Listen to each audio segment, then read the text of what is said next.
This next story is so unbelievable, we didn't think it could possibly be true. But after receiving thousands of records and declassified reports from the Army, it's confirmed that during the Cold War, the United States military conducted secret tests on unsuspecting people in the city of St. Louis. A local sociologist will make her findings public tomorrow, but she spoke first to the I-Team's Lisa Zigman. Lisa Martino Taylor's life work has been to uncover details of the Army's ultra-secret military experiments carried out in St. Louis and other cities during the 1950s and 60s. This study was secretive for a reason. They didn't have volunteers stepping up and saying, yeah, I'll breathe zinc cadmium sulfide with radioactive particles. These Army archive pictures show how the tests were done in Corpus Christi, Texas in the 1960s. In Texas, planes were used to drop the chemical, but in St. Louis, the Army placed chemical sprayers on buildings and station wagons. City officials were kept in the dark about the tests. The Cold War cover story was that the Army was testing smoke screens to protect cities from a Russian attack. The truth, according to Martino Taylor, was much more sinister. It's pretty shocking. The level of duplicity and secrecy, clearly they went to great lengths to deceive people. By making hundreds of Freedom of Information Act requests, she uncovered once classified documents that confirmed the spraying of zinc cadmium sulfide. The greatest concentration of this compound was sprayed near the Pruitt-Igoe housing complex just south of downtown St. Louis. It was home to 10,000 low-income people, and an estimated 70% were under the age of 12. Martino Taylor claims they all unknowingly inhaled this compound morning, noon, and night so the government could measure its effects on their lungs. So this is in violation of all medical ethics, all international codes, and the military's own policy at that time.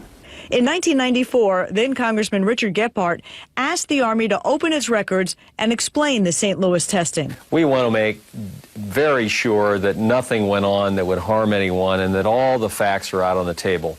Documents released in the 90s show the Army placed sprayers on this former Knights of Columbus building on Lindell and in Forest Park. The Army always insisted the chemical compound was safe. Martino Taylor believes documents prove otherwise. There's a lot of evidence that indicates that people in St. Louis, in the city, particularly in minority communities, were subjected to military tests that was connected to a larger radiological weapons development and testing project. For the first time, she links the St. Louis testing to a company called U.S. Radium, a company notorious for lawsuits involving radioactive contamination of its workers. United States Radium had this reputation where they had been found legally liable decades prior for producing a radioactive powdered paint that killed many young women who painted fluorescent watch dials. While the Army admits it added a fluorescent substance to the zinc cadmium compound, details of whether it was radioactive remain secret. Documents uncovered to date indicate the Army never conducted follow-up studies to see whether the compound caused long-term health issues. In 1972, after years of crime, poverty, and decline, the government destroyed the Pruitt-Igoe housing complex. Lisa Zigman, News Channel 5, I-Team. Now, the company U.S. Radium no longer exists. Martino Taylor has placed all of her research, including the declassified documents, online, and will link you to that data at ksdk.com. Now, she will make all of her findings public tomorrow at St. Louis Community College Merrimack campus. In the meantime, if you remember the spraying, the I-Team's Lisa Zigman would like to hear from you. You can email her at lzigman@ksdk.com.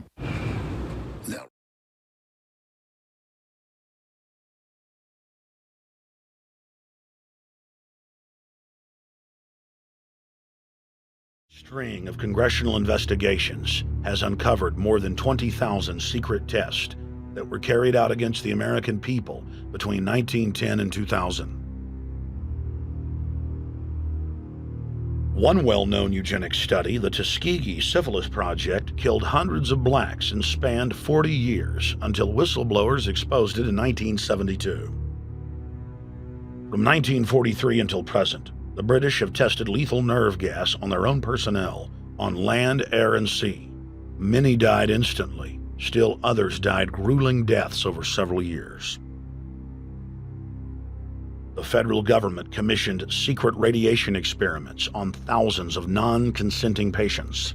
Hundreds of hospitals in the U.S. injected healthy men, women, and children with uranium and plutonium at dosage levels ranging from non-therapeutic to lethal, killing many of the test subjects.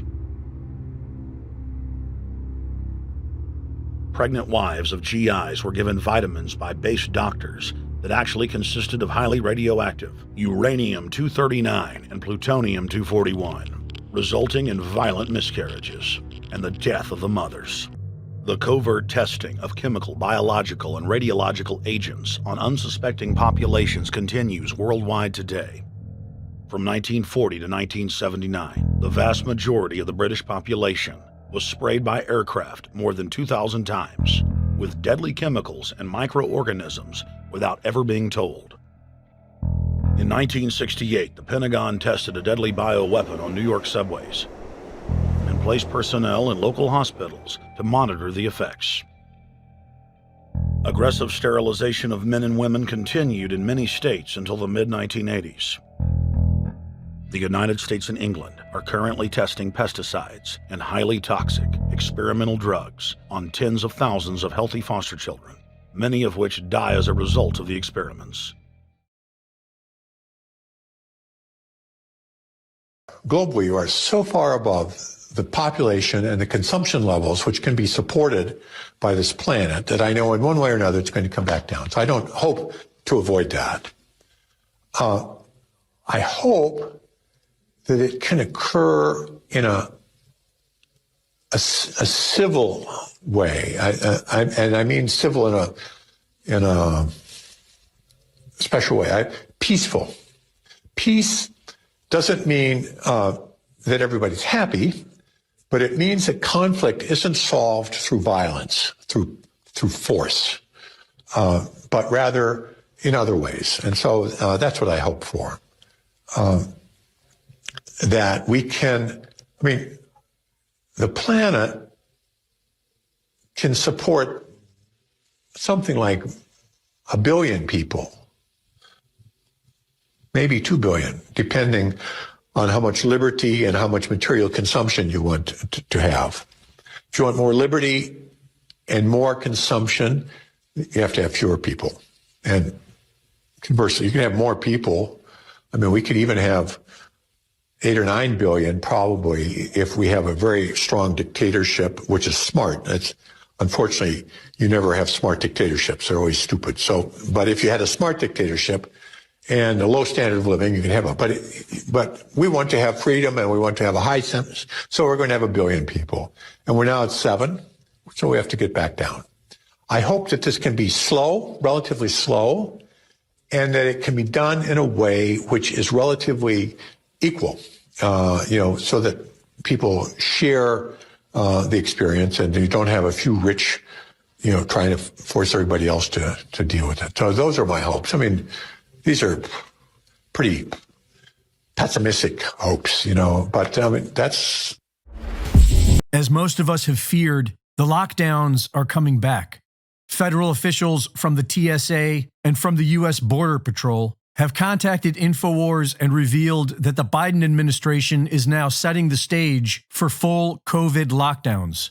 The whistleblowers told us that they will begin in mid-September with incremental restrictions such as masking TSA employees, and then masking other government employees, and then masking non-government workers, and then masking everyone. Fires and floods are everywhere, and our billionaire ruling class are now being very open about their plans to lock us all down again in order to save humanity. One thing that maybe surprised you most, something you learned the last year? Well, I learned that people don't know as much as they think they know, but the biggest thing you learn is that the pandemic was bound to occur, and this isn't the worst one that's imaginable at all. Society has a terrible time preparing for things that are remote, but are possible, and will occur sooner or later. There'll be another pandemic. We know that. We know there's a nuclear, chemical, biological and now cyber threat. And we, each one of those has terrible possibilities, and we do some things about it, but it's just not something that society seems particularly capable and fully coming to grips with. The cyber threat, that we've just started, and look at the damage that's already been done. The mask mandates are coming back. The lockdowns are returning. Will you comply? Or will you stand together against this decrepit old tyranny that seeks to rule over us all? Now is the time to make that decision. Reporting for InfoWars, this is Greg Reese.